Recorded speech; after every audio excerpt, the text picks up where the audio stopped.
Good morning, dear colleagues. It's my pleasure to welcome you at the Ministry of Foreign Affairs. I know that our guests who have arrived to cover the Russian Arab Summit have spent quite a long time here, and you've had ample opportunity to familiarize yourself with sites in Moscow and other Russian territories. The situation that led to the current day, you are clearly aware of this situation. The summit has been in preparation for a long time, but when we understood that this exact week, including today, where the events were due to be started, would be decisive in promoting the agreements in regards to the Gaza Strip, the agreements that have been actively promoted by our friends in Egypt, Qatar, President Trump, of course, who also promoted his own plan, and we numerously and repeatedly evaluated it as the best thing that we could have when it comes to the possible negotiations results to speedily put an end to the bloodshed and to resolve the most adverse humanitarian problems of the population, which would allow thousands of Gazans to come back. I don't have no clue how they will actually be able to live there right now, but it would be better to engage them in reconstruction and reestablishment than leave them under shellings and daily threat of death of their children, death of their loved ones. So we are sincerely wishing for the success of today's event and today's meeting at the highest level in Sharm el-Sheikh, where we have a broad participation from around 20 countries, both from the Arab world, some Western states. And I hope that all the agreements would be abided by.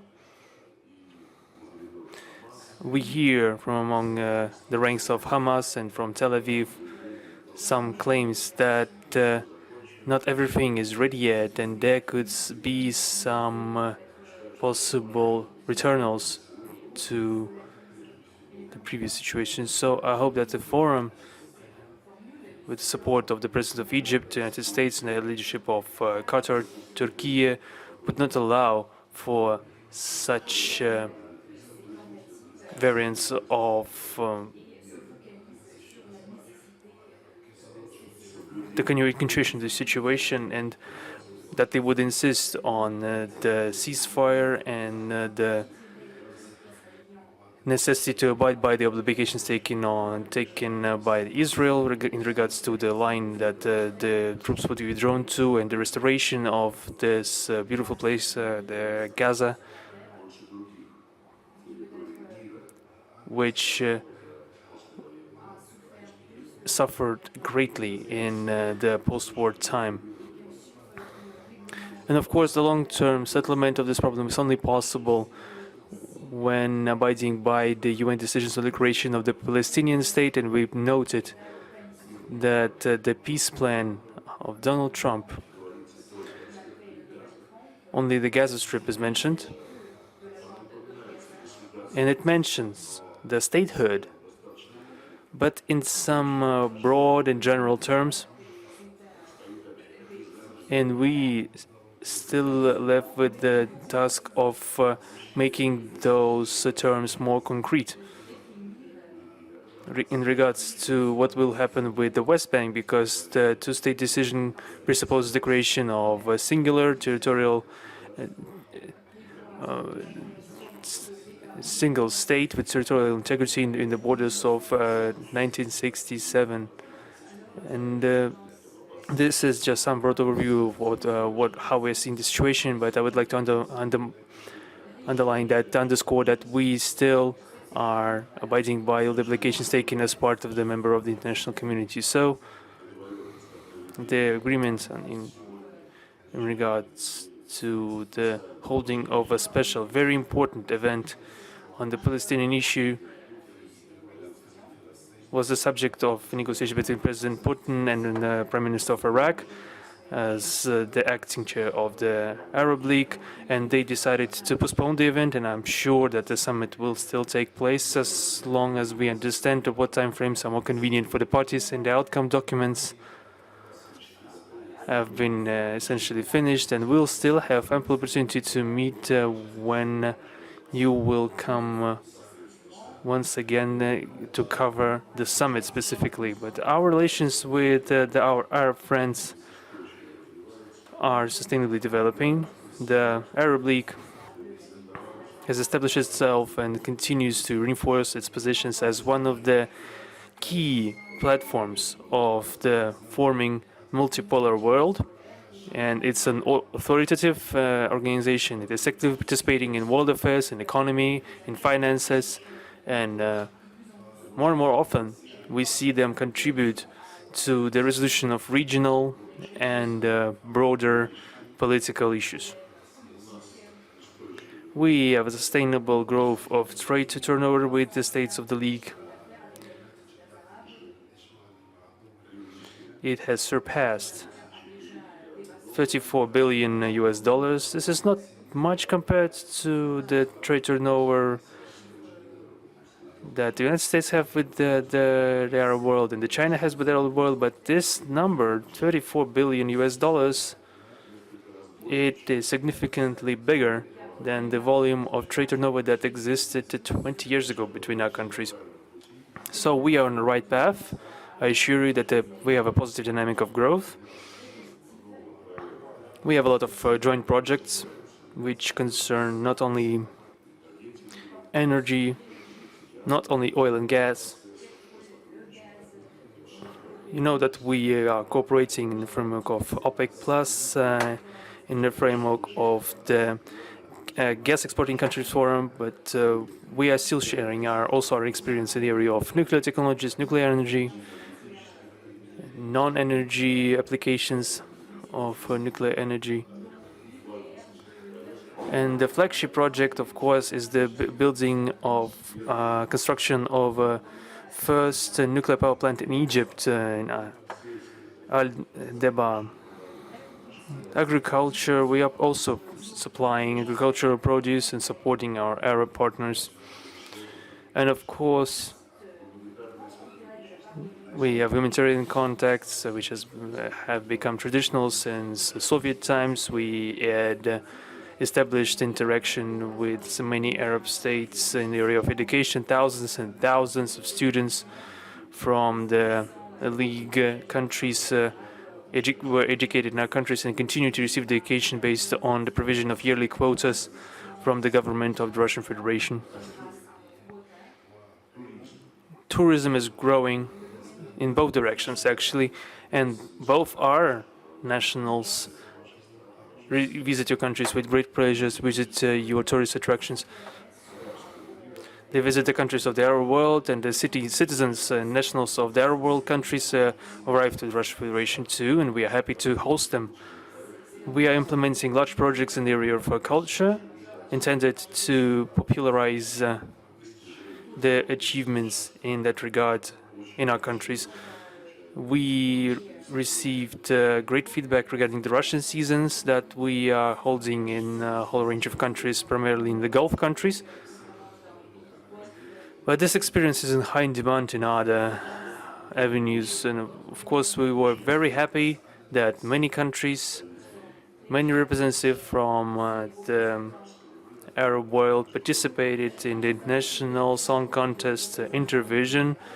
The performers from Saudi Arabia, Qatar, and the UAE, Egypt took part in this celebration of music, which took place on September 20th and received great feedback.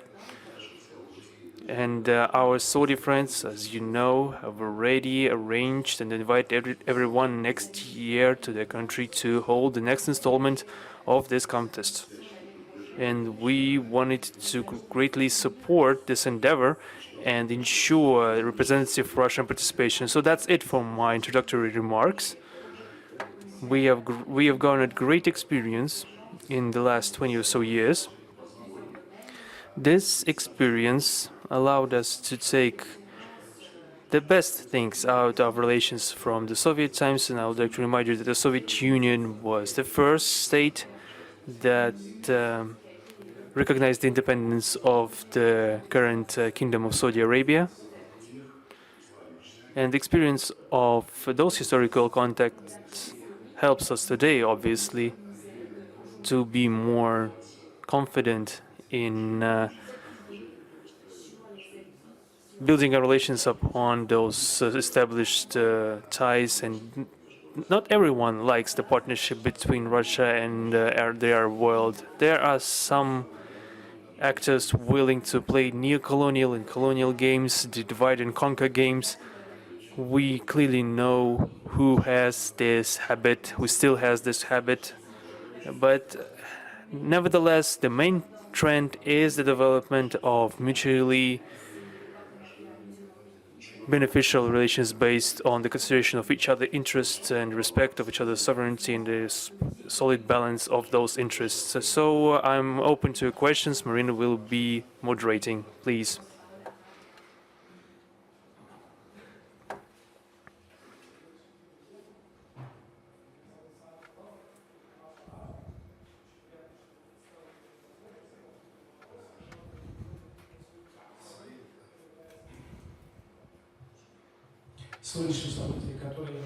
Today's event,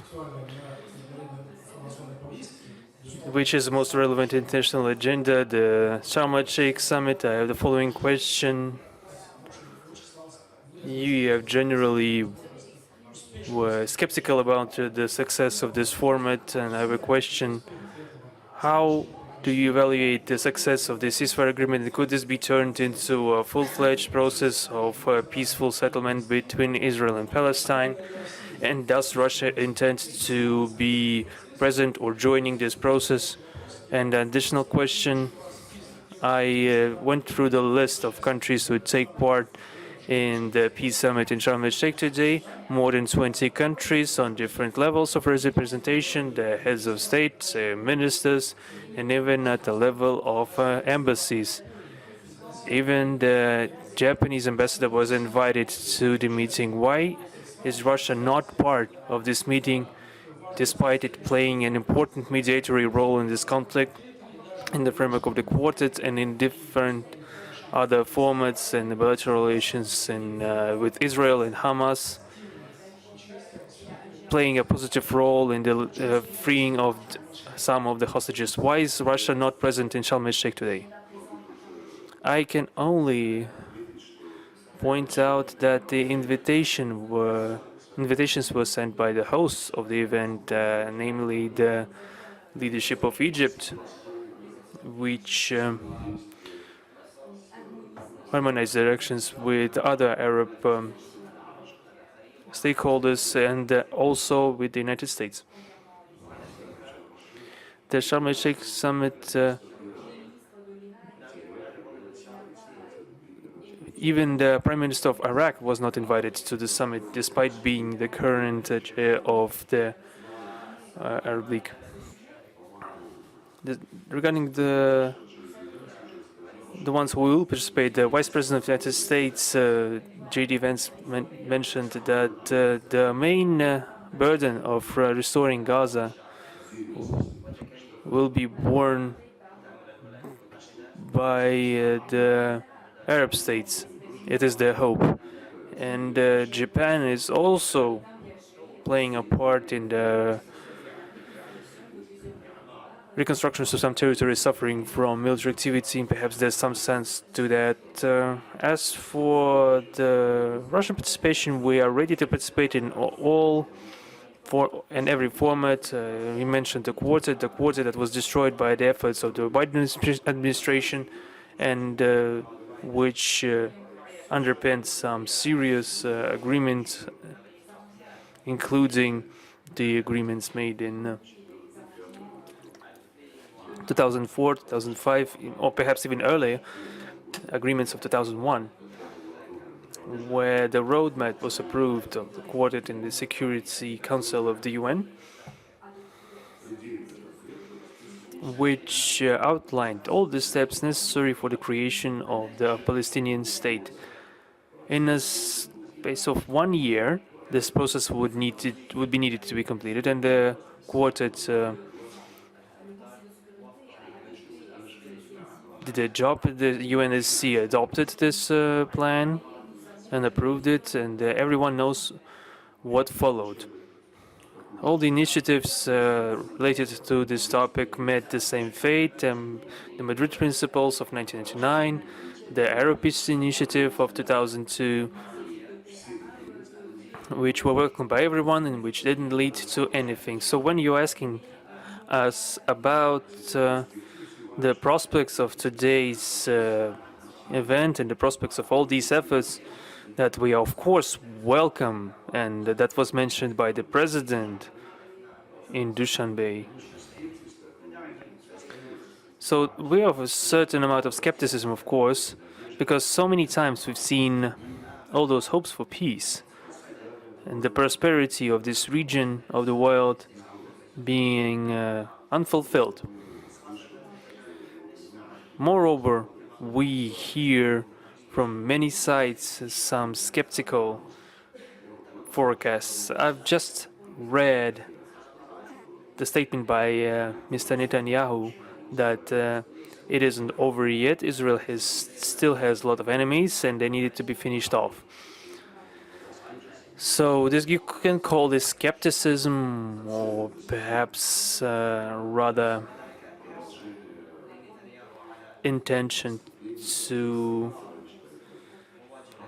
recognition of intention of the offensive against the enemies of Israel.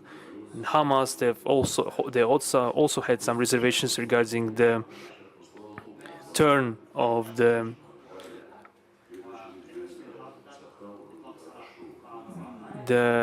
application of those obligations. We've seen that this has so far been successful. The IDF has withdrawn to the arranged areas, and we hope that the participants of the summit and those dealing with the issues of the implementation of the Trump peace plan after the summit will consider that Russia would be useful. We will not be refusing this role. It is not in our tradition to turn our back. So we wish success to the summit, primarily for the Palestinian people to breathe freely.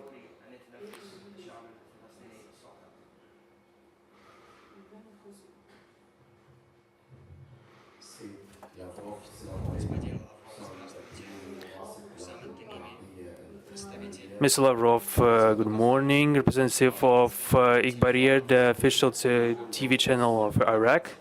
How do you evaluate the role of the Russian Federation in putting an end to the bloodshed in Gaza, especially taking into account the fact that Russia denied the horrible events in Gaza? How did Russia influence Hamas?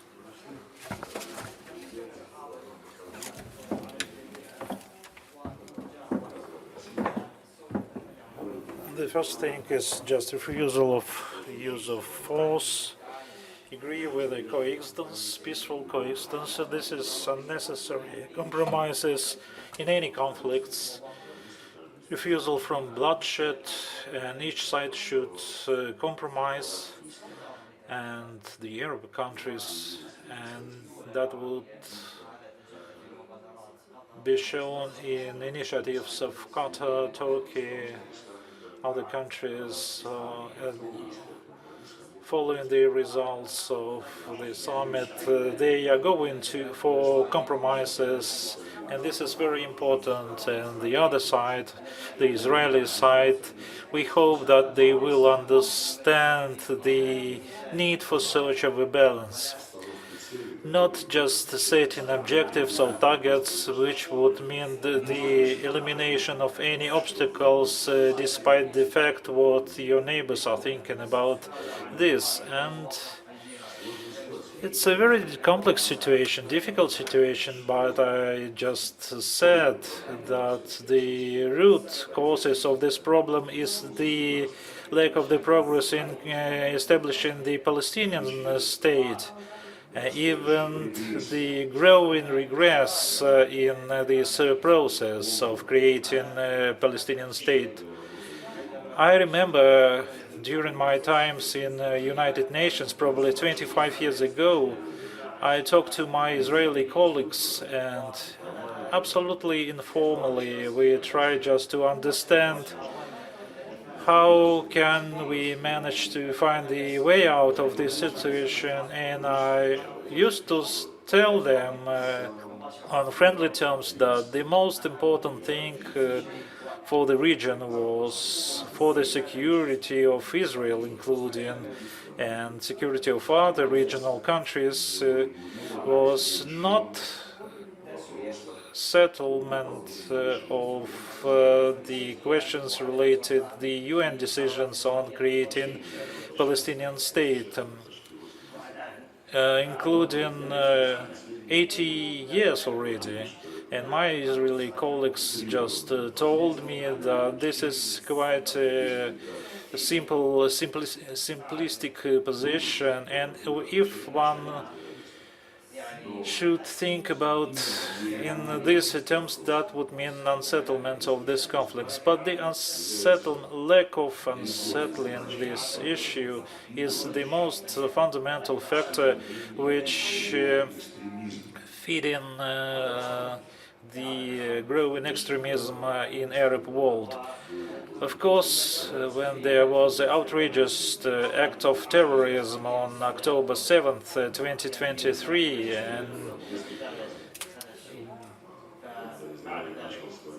and when Israel started its military operation claiming to eliminate everyone, and the then Ministry of Defense and some other members of the cabinet, some radical members, said that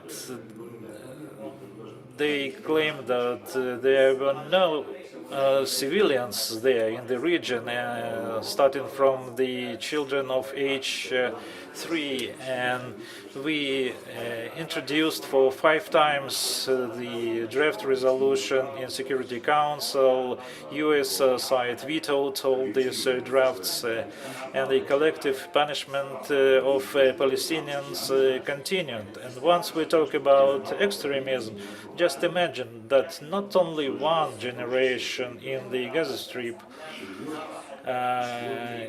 is now living in the conditions of blockade, siege, besieged, lack of channels with the world at large. And what do you think, how the parents are trying to grow their children? What do they tell them when children ask them what was here before?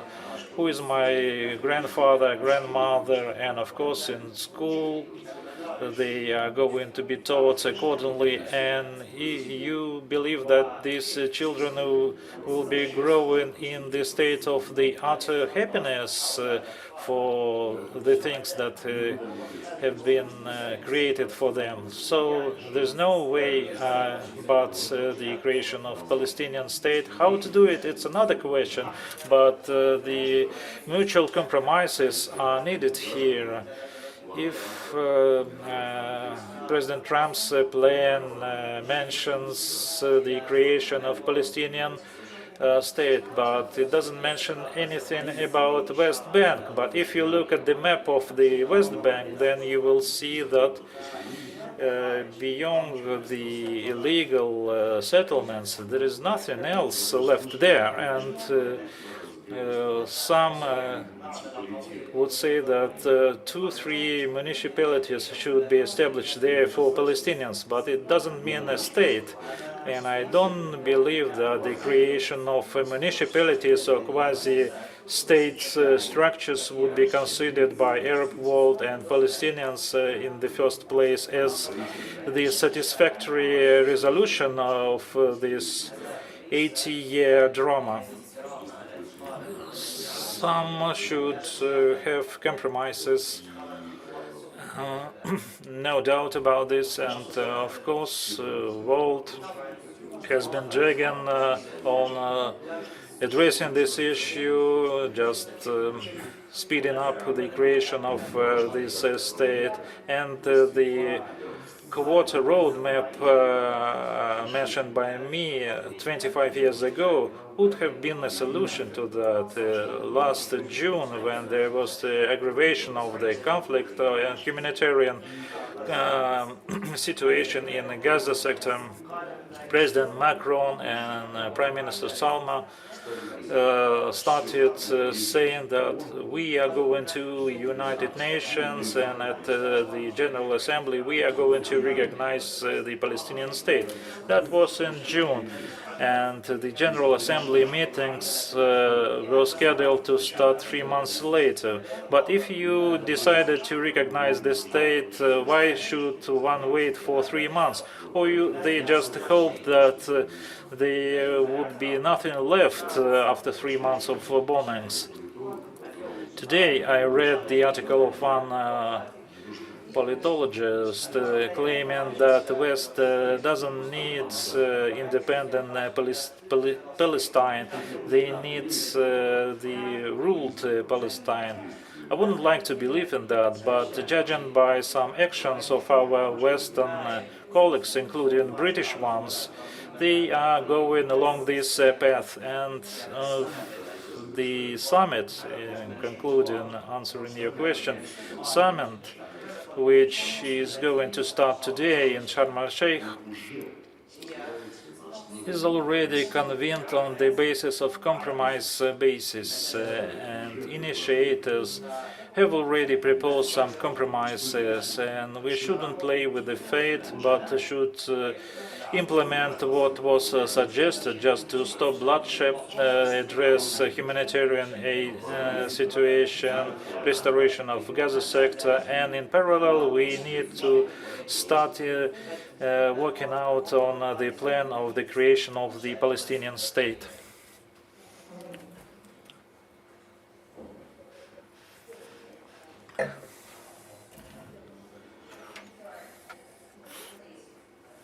Microphone, please.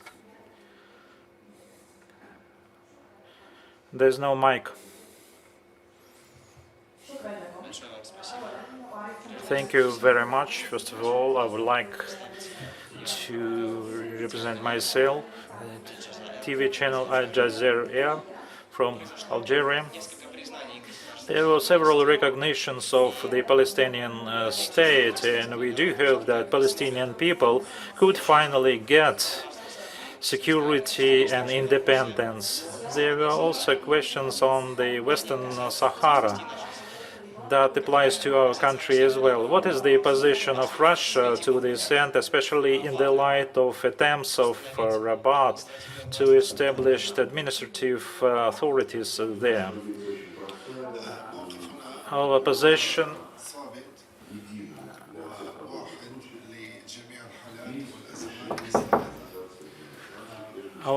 is quite simple, especially the decisions of the UN Security Council how to address the West Sahara address, especially through the decisions of the peoples living there. Probably this problem has been on the table for 50 years. I remember Secretary of State Jim Baker was appointed special envoy on West Sahara. I worked at that time in New York. He met members of the Security Council, specific meetings with the permanent members, and all then confirmed the principle of established in a resolution on a referendum on the fate of West Sahara. And no one at that time doubted that it needed to be done, and especially they discussed the criteria when elders should determine the fair rights for the vote in the various parts of Sahara region. So the specific scenario was worked out at that time. Then situation changed, and we know that Morocco, while not refusing from the principle of self-determination, believes that this principle should be implemented in a form of autonomy. For us, this option would be the option which would be acceptable for all would be acceptable for us, and the option which was established in UN resolution. The United States went the other way, and during the first tenure of Trump's administration, they recognized this territory as a part of Morocco.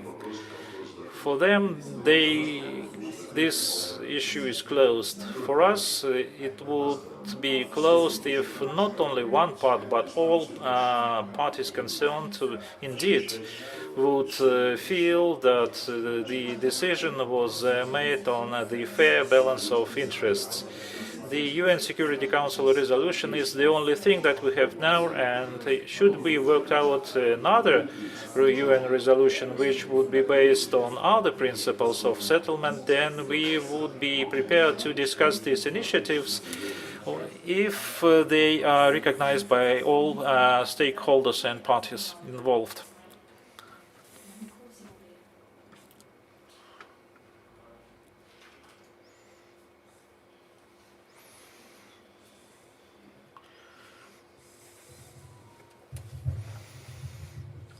Здравствуйте. Набир Асюмы из Бахрейна. Sergey Viktorovich, can you tell us, are there prospects of liberating citizens of Bahrain from a visa regime to visit Russia, exempting citizens of Bahrain, because we are now celebrating 35th anniversary of diplomatic relations.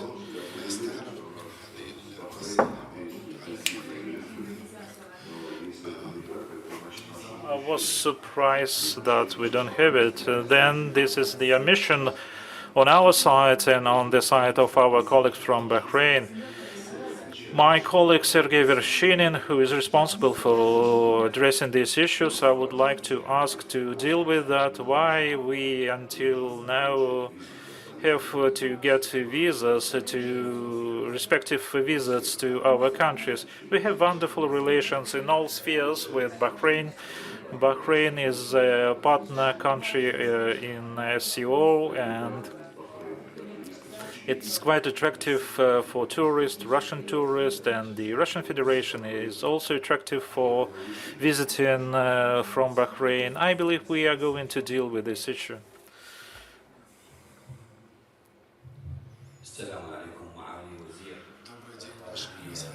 Good afternoon, Your Excellency, Foreign Minister of the Great Russia.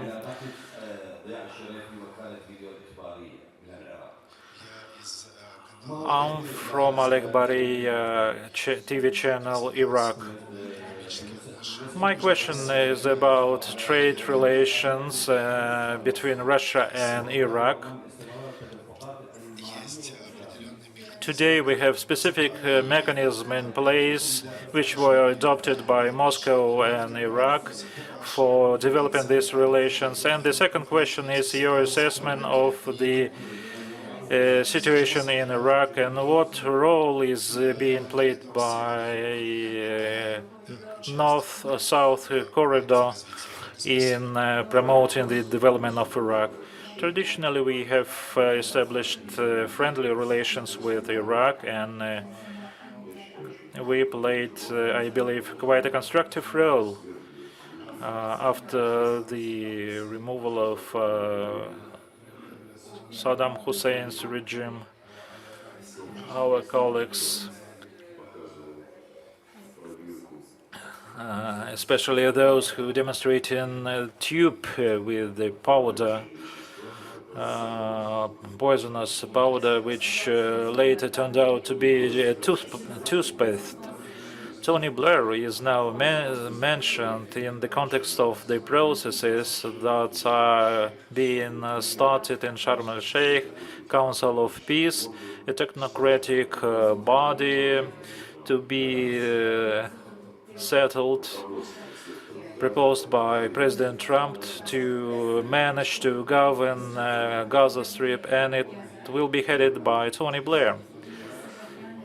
He's been dealing with the Middle East issues not for the first year, and he was among the first to demand immediately to launch hostilities against Saddam Hussein's regime and Iraq under the pretext which was just invented or made up. During my tenure in New York, this situation was quite tense, and finally I'm happy that after all these tests and experiments carried out with Iraq by administration of Mr. Brenner, when they just prohibited practically all structures related to a certain extent with the bars structures, the fundamental state governmental structures for Iraq, then it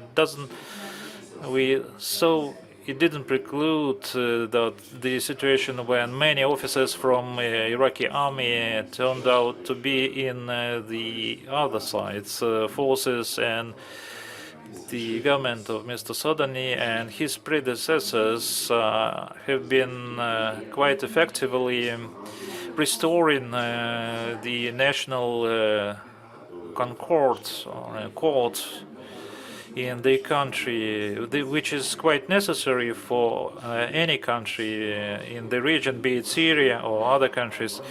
And our companies have been working for quite long in Iraq, like Lukoil, some other oil producing companies.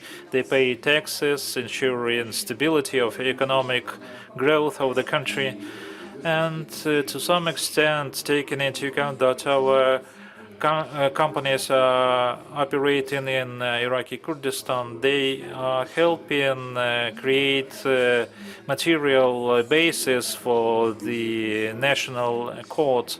We have intergovernmental commission in place. We deal with many issues at various levels. I mentioned the telephone call between the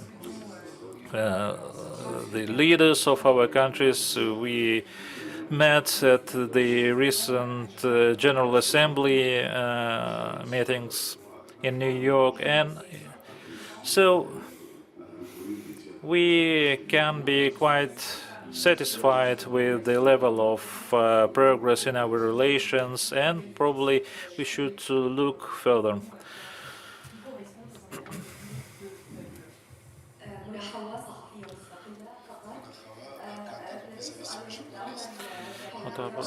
Qatar, independent journalist. Two questions. First on Iran and Palestine. Second question. On Iran. Is it true that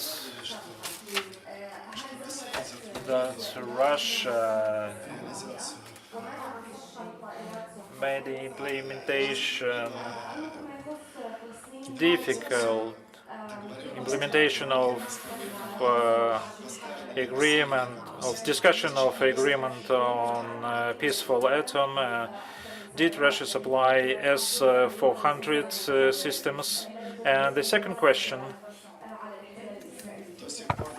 Still, we haven't seen any measures taken against Israel, the actions of which led to a huge number of casualties during the conflict in Gaza. What is your position in that regard?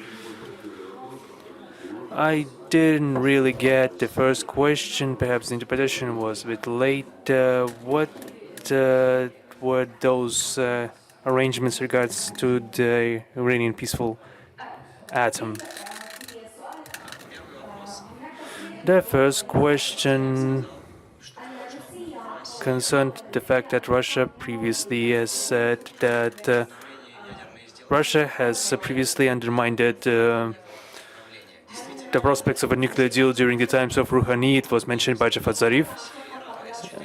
And did Russia supply S-400 to Iran? And what of the deal with the Sukhoi aircraft? Have they arrived to Iran? In regards to our military and technical cooperation with Iran, we have no limits in regards to our military technical cooperation since the restrictions have expired. And we are currently engaged in the supply of those equipment that is required in Iran. And once again, it is all being conducted within the framework of international law. As for the statements of Javad Zarif, we have been working for the longest time on the GCPOA, and the final decision on this GCPOA was taken by him directly in his direct conversation with the then U.S. State Secretary John Kerry. And other parties didn't participate but just observed the deal being made between U.S. and Iran, represented by Javad Zarif. And we have never deviated from our position in support of this very deal, including the UNSC Resolution 2231. Everyone knows that. And I don't know what Javad Zarif had in mind when saying this. But the things that happened recently, where the West in the Security Council played a show, an illegal, outrageous show, and said that after this show, the sanctions of the UN against Iran would be reinstated.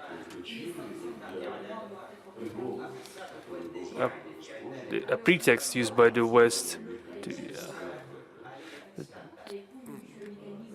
the snapback mechanism,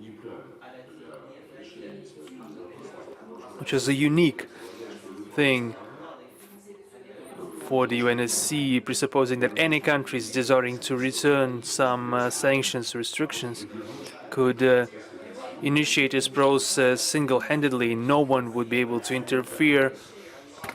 That's the very scheme that we saw, and this scheme was agreed with by Javad Zarif together with John Kerry. At that time, we were frankly surprised if our Iranian friends were ready to make this step and agree to this formula, which was a complete ambush, complete trap. We didn't object still. I don't understand why Javad Zarif at the time supported this sort of exotic initiative. Iran wasn't going to violate GCPOA. Iran was convinced that no one would force it off this way. Essentially, it happened so that Iran didn't violate GCPOA. The US left it, and Europe didn't abide by its obligations. And then they started suddenly talking that Iran should make new concessions. But once again, I'll reiterate, it's the creation of Javad Zarif. And also on Palestine, you know, we've just discussed it in detail, the heritage that has been accumulated in the region after the decision on the establishment of Israel in the Palestinian state. This is the heritage. This heritage has been becoming more and more explosive each year, and after the terrorist attacks on the October 7th, 2023, Israel reacted in a collective punishment for all Palestinians, which is, as well as terrorism, is a flagrant violation of international law. The hate that we are seeing from both sides is overwhelming. So this leaves us with the not just to believe that Israel can just say that we can just destroy Hamas and everything will be well. In your logic, from your question, follows that if we just pressure Israel, everything will end. In our opinion, all hinges upon the fact that we need to make deals because Hamas is a radical element in Palestinian society and radical Israeli politicians are part of the Israeli society. We need to find balance in our decisions. And the participants can influence the parties to the conflict to push them to this balance of interests. And as was mentioned by President Putin recently, we see that President Trump is basing his thinking on this very idea.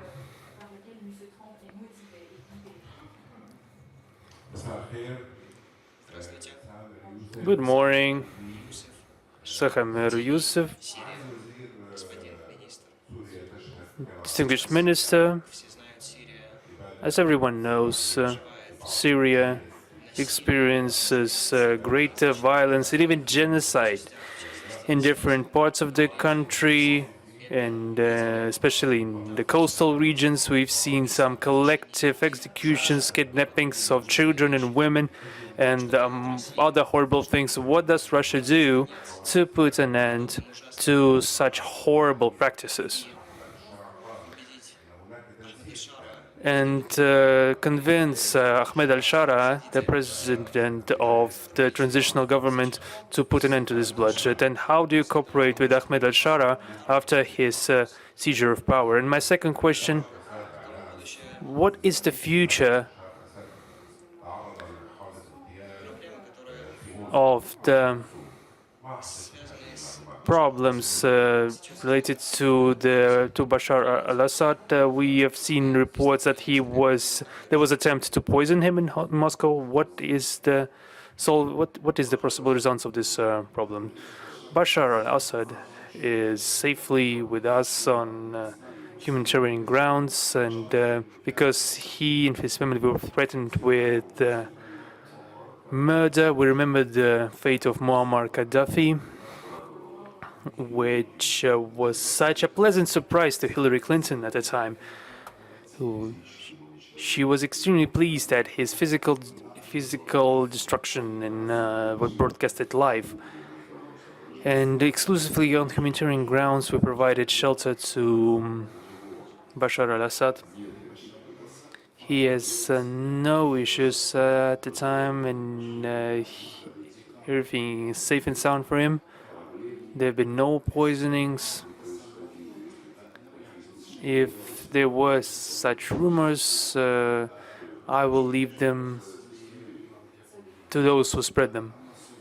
As for Syria, in March this year, we saw some very worrying trends. And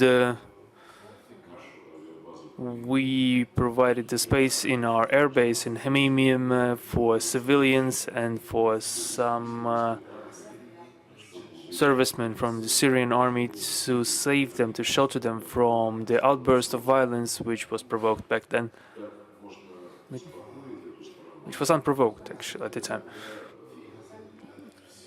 In Syria, we never went after our own narrow interests. We've supported the Syrian people. We have always been standing for the existence of Syria as a multinational, multi-denominational country, and we always supported the national reconciliation. And that was the case throughout the years when Bashar al-Assad was president of the Syrian Arab Republic, and when the United States essentially pushed Syria towards collapse when they supported the Kurdish separatism at the northeast of the country, creating trouble for the Syrian society and for the neighboring Turkey and for other countries where a Kurdish minority is present. We never did such things, and we always supported the speediest reintegration of all Syrian territories. After the December 2024 changing of the government, we are following those very principles. We are wishing for this for all the countries of the region. It is a very important region for the international politics. We hope to support the full restoration of territorial integrity of Syria, which is still undermined, both in the north, in the northeast, and recently in the south, where Israel started making demands in regards to the demilitarization of Soweida and all the territory south of Damascus. And this is a clear area of sovereignty and territorial integrity of Syria. This is not a joke. Of course, we support the efforts of the new authorities that are intended to calm down the situation, and in that key, we have organized back in January the foreign policy mission to Damascus to inventorize the very relations that we had with the Syrian Arab Republic, and then we had a telephone conversation between President Putin with Mr. al-Shara. And in April, I met the foreign minister, Mr. Shabani, in Antalya, on the sidelines of the Antalya Diplomatic Forum. And in July, Mr. Shabani, together with the Minister of Defense and other members of the government, came to Russia. Just recently, in September also, a couple of weeks ago in New York, once again I met Mr. Shabani. We have a common understanding that the basis of our relations, which have been building for a long time, retains its actuality. Because what we need to take into account new info reflecting on interests in Syria, the economic questions, and the issues pertaining to the military and military-technical cooperation. The Syrian side is interested in preserving our military bases in Tartus and Hmeimim, and that was mentioned by the president. We understand this interest from the part of the hosting country. Those bases could play a different role, perhaps, in this reality, not just as a military outposts, and also take into account the necessity of improving humanitarian flows to Africa. These roles could also include being a naval and air base, being hubs of redirecting humanitarian cargo to Sahel region and other parts of Africa. In the first half of September, we send a representative delegation from Russia to Syria, headed by the Deputy Prime Minister Alexander Novak, to work on our normative legal framework and also review our cooperation practice to make it up to date, and for the opportunity to discuss new avenues.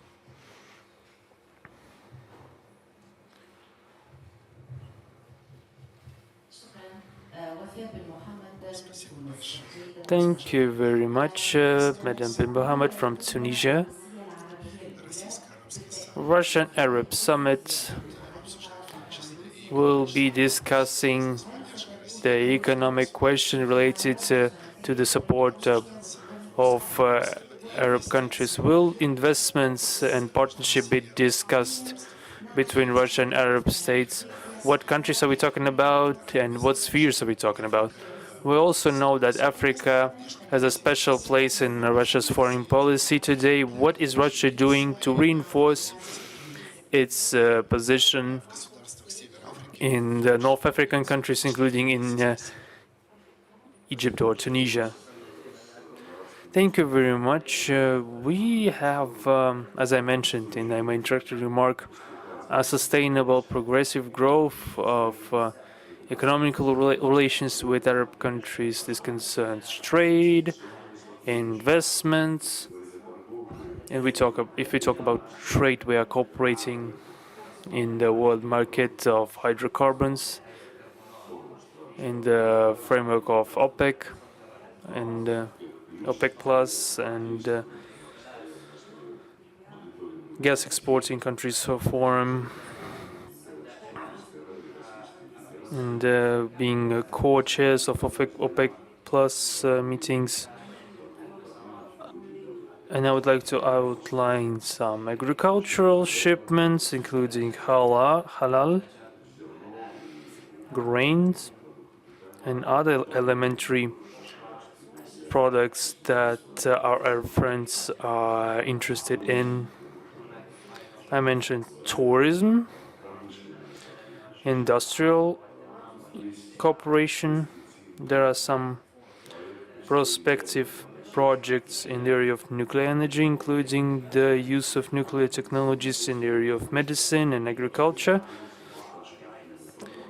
Everything it's in an active phase. And also I mentioned the financial sector cooperation, the Russian Direct Investment Foundation with its subsidiaries with its partners in Saudi Arabia and Qatar and other Gulf countries.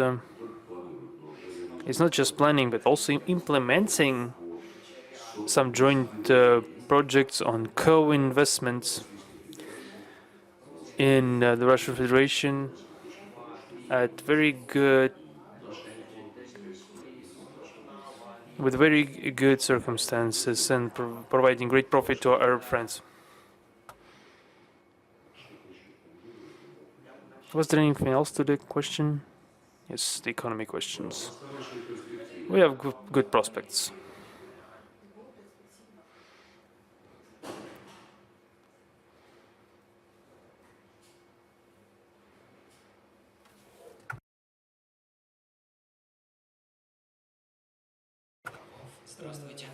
Mr. Lavrov, good afternoon.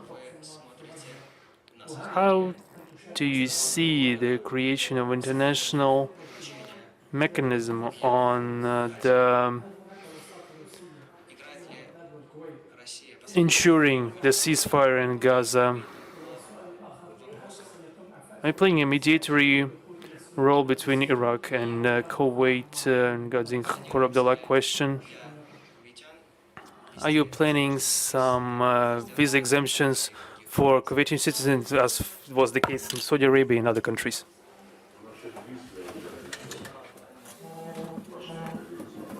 I think I've just talked about this while answering the question from your colleague from Bahrain. Of course, we are going to mitigate visa regime with other countries as well of the region, and if there is an appeal from your country, from Kuwait, then I don't see any obstacles regarding the relations between Iraq and Kuwait. They are gradually restoring. It takes some time for this process, and there are some obstacles which have been recently considered by the Security Council, and on this basis the mutually acceptable solution was accepted. And in the future the UN Security Council would be contributing to the fullest possible normalization of relations between these two countries. These two countries are our good friends. As far as Gaza situation is concerned, what was the second part of your question? Yes, taken. President Donald Trump's plan as it called now, of course, envisages, besides refugees release and withdrawal of Israeli troops to backward positions, it also envisages the specific sort of management during the interim period of restoration. Of course, there is a lot of work to do. We see it daily. The pictures of the fully destroyed streets and houses. How is this international body composed of? I believe that would be a trusteeship council, and certain bodies would be operating on the ground, consisting of technocrats, which would be coordinated to a certain extent by some countries, like US side said, probably Arab countries. So everyone has its own functions. So the division of labor and what is more important, those fragile formulations or language is not subject to revisions, and we hear daily about such attempts, like Israel is claiming that these provisions do not prevent them from restoring hostilities. Hamas believes that Israel is trying to hurriedly assess something, restore something, and Hamas claims that they accepted the plan of President Trump. So we expect a lot of maneuvering to take place around this plan. We are not going to stir up new aggravation around this plan. So we need just to concentrate on implementing this plan, backing troops, release of hostages, and so on. We will contribute to that.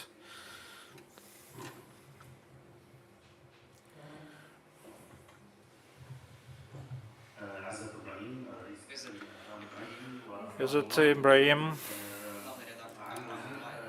editor-in-chief? Mr. Sisi yesterday said that it is necessary to have the proper management in the United Nations regarding the implementation of President Trump's plan. How can we coordinate this work in the UN Security Council, especially taking into account that over this time they have failed to make some progress in this? And how do you assess the cooperation between Egypt and Russia? And what is the role of Egypt in this? The role of Egypt is quite evident, is quite clear. This is one of the most influential and active participants in conflict settlement. It's presenting its own initiatives, and today in Sharm el-Sheikh, President Sisi will co-chair together with President Trump, with the support of Jordan, Qatar, Turkey, during this event, and we rely huge hopes on that. And our relations with Arab Republic of Egypt are exemplary. In economic sphere, we are built in first in Arab world nuclear power plant, and infrastructure. In logistics, we are creating a Russian industrial zone in the Suez Channel region, the biggest ever economic project to build a hub connecting many countries of the region. We can boast of successful story of economic cooperation. Many economic entities were built with the participation of the Soviet Union. Also, we had the participant from Egypt in the song contest recently, and we have intergovernmental commission which regularly meets while working out new areas of cooperation and looking into the problematic areas which require additional incentives. And in the foreign policy area, Egypt is one of our key partners in the North Africa region. We have friendly relations with all countries of this region, with Tunisia, Algeria, Morocco, and I do really hope that in Libya we will finally see the national accord which they elect now.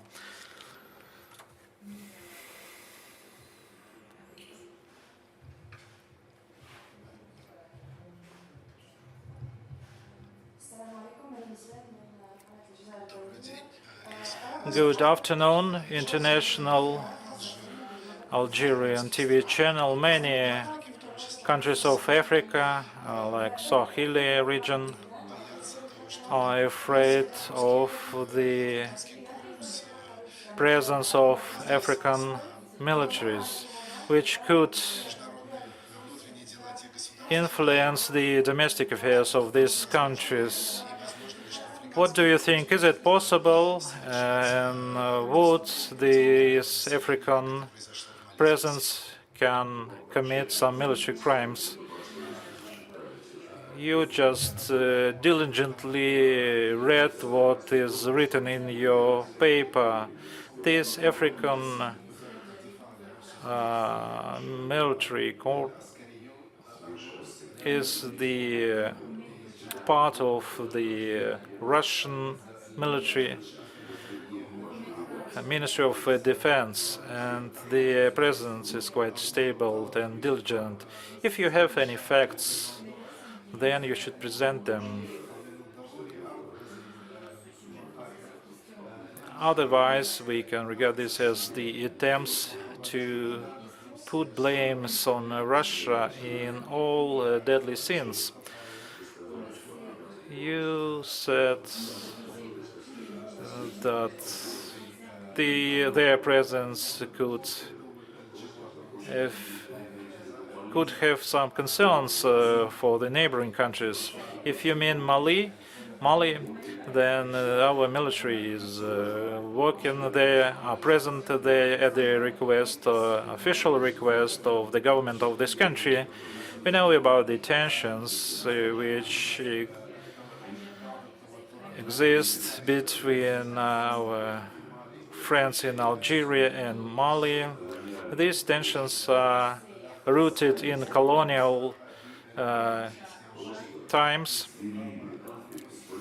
when the African continent was just split by using the rule. Like in the southern parts of the African continent, with Rwanda, Burundi, Tutsi, Hutu, and in terms of Algeria and Mali, that was done with respect to Tuareg tribes, and all this comes up from time to time, and those who use ruler just to draw borders, they are trying to instigate new tensions between these countries. If you look at the map of Africa, you will see many artificial borders between these countries, and African Union at a certain time after decolonization considered this matter just to have a more logical delineation between the states, not just to cut in parts these tribes living there. And at that time, the decision was not to do So, because it would open the Pandora box, and those tensions or conflicts would have covered all the entire region, and that decision was wise. And in our contacts with Algerian friends, discussing this problem that you mentioned just right now regarding the relations with Mali. And we also maintain the contacts with our friends from Mali. They are also trying to ask us to contribute to this process. The last question, please. Minister Fastan Fakih from Lebanon. First of all, to what extent is the US dealing with the peace settlement in the Middle East? And unipolar world, we see that Russia is trying to change the situation. What would be your vision regarding the multipolar world in the Middle East? And we see the examples of violations by Israel of decisions of the UN Security Council. You said that on October 7th there was an act of terrorism, but what was followed the barbaric acts of Israel. We are referring to the position of Israel. You have the right to present your position, but the killing of several thousands of unarmed civilians could be called anything, but we believe that this is acts of terrorism. But the response of Israel, which took form of collective punishment of the entire people, is no less the violation of humanitarian law. I didn't understand what you were saying regarding the US plans. They are being implemented just right now. We wish all the success to them, with the understanding that once this plan is implemented fully and that we won't have any change of goals in the middle of this game, and we see the attempts to this end. And once this plan is diligently and fully implemented, we can proceed to the practical steps of establishing the Palestinian state, looking for compromise solutions approved by the UN Security Council. Regarding the multipolar world, it's not that we are trying to establish this. This is the objective global process taking place. Just looked at the Gulf states. They, for 40 years, have increased drastically their political weight, economic weight, and immediately got the say in these processes. This is one of the polars in the multipolar world. The same is true for the African Union and other sub-regional structures, which to some extent are working hard and actively to increase their influence. The same in Latin America and Eurasian region. And by the way, our concept of the Eurasian security architecture envisages the participation of all countries and institutions and associations of Eurasian region. The richest, the biggest, the oldest continent with many ancient civilizations, and with the participation of Gulf countries, ASEAN countries, and with many other structures which are the part of this continent. And I'm pretty much sure that many Arab countries, despite their presence in African region, would be participating in this as well. This is the objective reality, and the sooner our colleagues from the West recognize this, that they would not be capable, for 500 years, of colonizing, killing, robbing, and so on, the sooner they recognize the need to take their equal, not dominant, but equal place in this architecture. Lebanon and Israel should comply with the UN resolution 1701 resolution, hasn't rescinded, and it just envisages the not use of force, military force, withdrawal of Israeli forces and Hezbollah forces to the north of Litani River. And of course, the violation of airspace of Lebanon and violation of territorial integrity of this country are prohibited by this resolution and not acceptable. There are a lot of other things required by Resolution 1701. Not many things are implemented, but we shouldn't sit idle. We should assist our friends from Lebanon in this, the longest suffering people in the region, from this Middle East Riviera, or Geneva as it used to be called. It turned into the country or region which suffering all the time from crises, and we are prepared to contribute to rectify the situation, to overcome this situation. Thank you very much.